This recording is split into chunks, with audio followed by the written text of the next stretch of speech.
AITA for refusing to pay for my coworker's lunch after she accidentally ordered double? I never thought I'd be in a situation where I'd have to defend myself over something as simple as not paying for someone else's food, but here we are.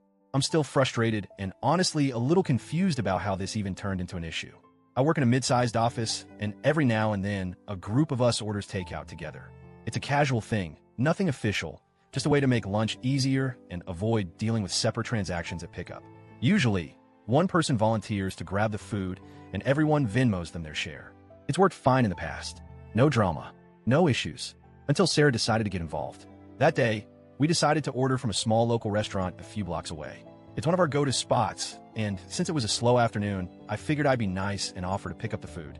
I didn't mind the walk, and I needed a break from staring at my screen anyway. Everyone placed their orders individually through the restaurant's app, and as always, we agreed that I would pay at pickup, and then they'd Venmo me back.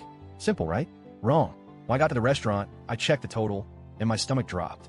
It was way higher than I expected. Like, I was expecting something around $50 to $60 for the group. But instead, it was closer to $100. I figured maybe I miscalculated, so I pulled up the receipt. That's when I noticed something weird. Sarah had ordered 2 full meals. Not a small side, not an extra drink, 2 full entrees. At first, I thought it was just a mistake. Maybe she accidentally clicked the wrong button or double-tapped something. No big deal. I just checked with her. So, I texted her real quick. Hey, I think your order got entered twice. There are 2 meals under your name. Her response came almost immediately. Sarah, oops. Just grab both. I'll eat the extra later. Thanks. Okay. Now, at this point, I was standing at the counter, and the restaurant was pretty busy. The cashier was already looking at me, waiting for payment. I didn't want to hold up the line, so I sighed, figured I'd deal with it later, and paid for everything. That was mistake number 1. I walked back to the office, handed out everyone's food, and then went over to Sarah. I set down both of her meals and casually told her total, including the extra meal. She laughed, like full-on laughed, and said, "Oh, I thought you were covering it since you picked it up." Excuse me? What now? I thought she was joking, so I just kind of stared at her for a second. But nope, she wasn't laughing in a haha, I'm messing with you way. It was more of a haha, isn't this funny that you're paying for my food way. So I stayed calm and said, no, we all agreed to pay for our own food. I just picked it up. Sarah shrugged and said, it's just a few bucks. Don't be weird about it. Now, don't get me wrong. I can afford to pay for someone else's lunch.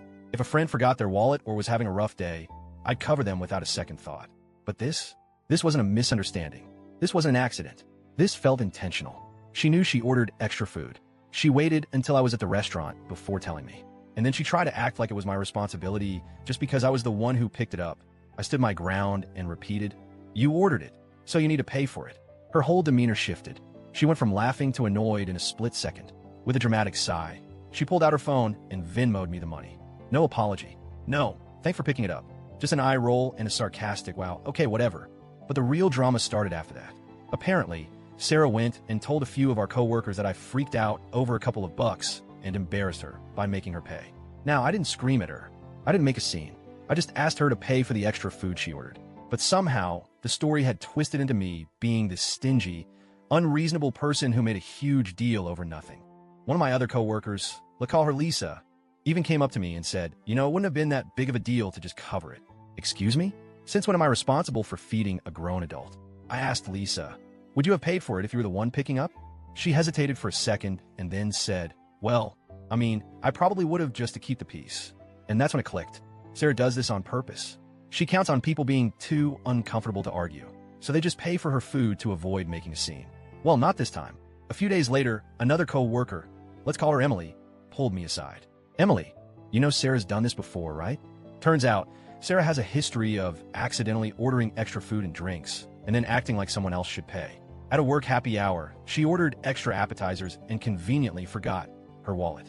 During a coffee run, she added an extra pastry and then told the person picking up that they could just cover it. Last month, she joined another coworker's lunch order and then pretended she didn't know she had to pay them back.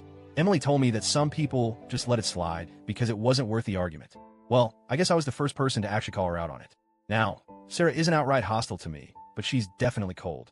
She doesn't talk to me unless absolutely necessary, and she stopped joining our lunch orders altogether, which honestly, I consider a win. As for the other coworkers, the ones who initially took her side, well, once they heard from Emily about Sarah's little pattern of behavior, they started changing their tune. A few of them even told me privately that they respected me for standing up to her. So now, I'm just sitting here wondering, Why did this ever turn into a thing? How did me refusing to pay for someone else's food turn into me being the bad guy? I still don't think I did anything wrong. But what do you guys think? AITA?